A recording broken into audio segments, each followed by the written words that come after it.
చిన్న కుమారుడు మరియు గొర్రెల కాపరి దావీదు బేత్లెహేములో నివసించిన యెష్షయి యొక్క 8 మంది కుమారులలో చిన్నవాడు.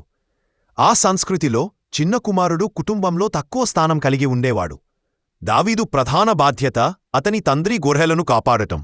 ఇది ఒక వినయపూర్వకమైన మరియు ఒంటరితనమైన పని. ఇది అతనికి ఎక్కువ సమయాన్ని ఆలోచనలకు మరియు తన సంగీత ఆధ్యాత్మిక జీవనాన్ని అభివృద్ధి చేసుకోవడానికి ఇచ్చింది. అతను తరువాత రచించిన కీర్తనలలో ఇది ప్రతిఫలిస్తుంది. తన చిన్న వయసులోనో అతను ధైర్యవంతుడైన గొర్రెల కాపరి, సింహములు, ఎలుగుబంట్లు వంటి మృగాల నుండి తన మందను రక్షించేవాడు. ఈ అనుభవం అతని శారీరక నైపుణ్యాలను మరియు దేవుని రక్షణపై విశ్వాసాన్ని పెంపొందించింది. 2 సమూయేలు ద్వారా అభిషేకించబడినవాడు. దావీదు ఇంకా బాలుడిగానే ఉండగా అవిధేయుడైన రాజు సౌలుని స్థానంలో కొత్త రాజును అభిషేకించమని దేవుడు ప్రవక్త సమూయేలు వద్దకు పంపాడు. సమూయేలు యెష్షయి ఇంటికి వెళ్లి అతని 7 కుమారులను చూశాడు. కాని వారందరినీ దేవుడు తిరస్కరించాడు. యెహోవా మనుషులు చూసినట్టు చూడడు. మనుషులు బయటి రూపాన్ని చూస్తారు, కాని యెహోవా హృదయాన్ని చూస్తాడు అని అన్నాడు.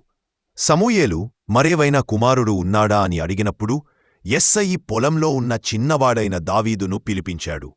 దావీదును చూసిన వెంటనే దేవుడు సమూయేలు అతనిని అభిషేకించమని ఆజ్ఞాపించాడు. ఈ రహస్యమైన అభిషేకం దావీదును భవిష్యత్తుల్ దేవుడు ఎన్నుకున్న నాయకుడిగా గుర్తించింది. అయితే అతను అనేక సంవత్సరాల తరువాతే సింహాసనాన్ని అధిరోహించాడు. 3 సౌలు రాజసభలో సంగీతకారుడు అభిషేకం తరువాతే దావీదు జీవితం ఒక అనూహ్యమైన మలుపు తిప్పుకుంది. రాజు సౌలు ఒక చెడ్డ ఆత్మచేత కలతపడ్డాడు. అతని సేవకులు హార్పు వాయించగలవాడిని కనుగొని అతనికి శాంతినిచ్చమని సూచించారు. దావీదు గురించి విన్న ఒక సేవకుడు అతనిని వాయిద్యములో నైపుణ్యం కలవాడు, ధైర్యవంతుడైన యోధుడు, జ్ఞానవంతుడు, సుందరమైన రూపము కలవాడు, యెహోవా అతనితో ఉన్నాడు అని వర్ణించాడు. దావీదు రాజు సౌలు సభలో సంగీతకారుడైన తర్వాత దావీదు జీవితము త్వరగానే మారిపోయింది. బైబిల్ వృత్తాంత తర్వాత ప్రసిద్ధమైన దావీదు గోల్యాత సంఘటన చెప్పుతుంది. దావీదు మరియు గోల్యాత ఫిలిస్తీయులు ఇశ్రాయేలు మీద యుద్ధానికి సైన్యమును కూడగట్టారు.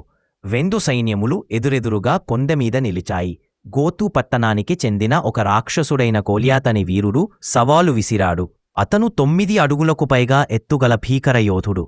అతని ఎదుట నిలబడటానికి ఇశ్రాయేలీయులలో ఎవరూ ధైర్యం చేయలేదు. దావీదు యొక్క 3 అన్నలు ఇశ్రాయేలు సైన్యంలో ఉన్నారు.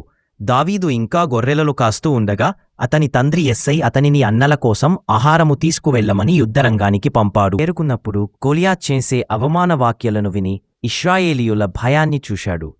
సజీవుడైన దేవుని సైన్యాలను అవహేళన చేస్తున్న ఈ అప్రత్యక్షుడైన ఫిలిష్తీయుడి ధైర్యంపై అతను కోపగించుకున్నాడు.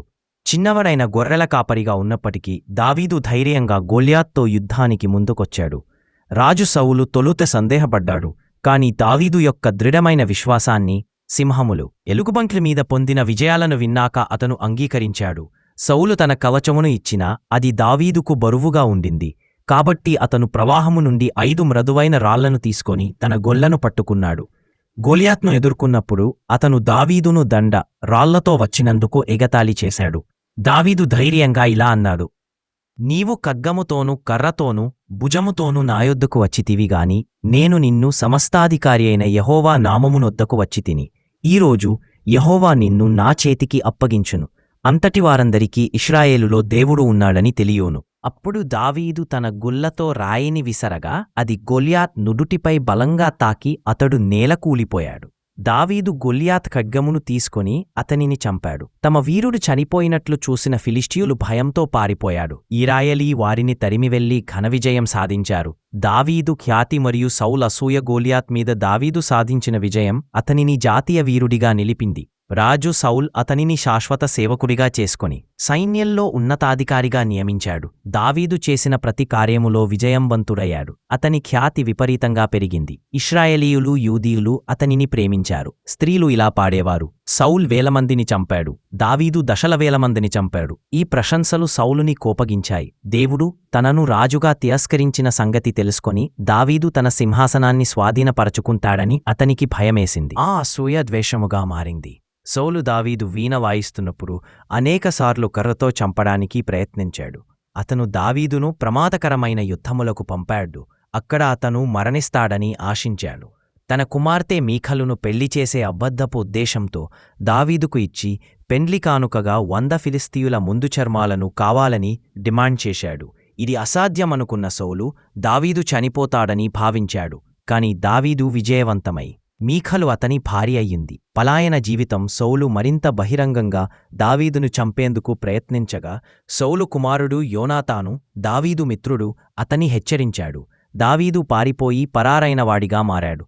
అప్పటివరకు ఇబ్బందుల్లో ఉన్నవారు అప్పులవారు అతని దగ్గర చేరి అతనితో ఒక చిన్న సైన్యంగా తయారయ్యారు. సంవత్సరాల పాటు వారు గుహల్లో అరణ్యపు కోటలలో దాక్కుని జీవించారు. సౌలు సైన్యం వారిని తరచూ వెంబడించేది. ఈ కాలంలో దావీదుకు సౌలుని చంపడానికి 2 అవకాశాలు వచ్చినప్పటికీ అతను అలా చేయలేదు. యెహోవా అభిషేకించిన రాజును నేను హాని చేయను అని అన్నాడు.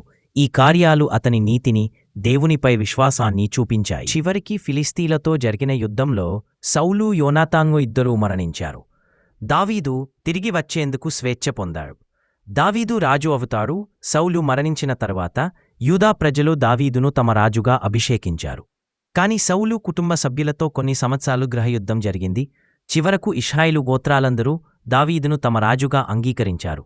దావీదు 30 ఏళ్ల వయస్సులో ఇశ్రాయేలు మరియు యూదాపై రాజుగా అభిషేకింపబడ్డాడు. Like, share and subscribe the channel Bible Stories Telugu.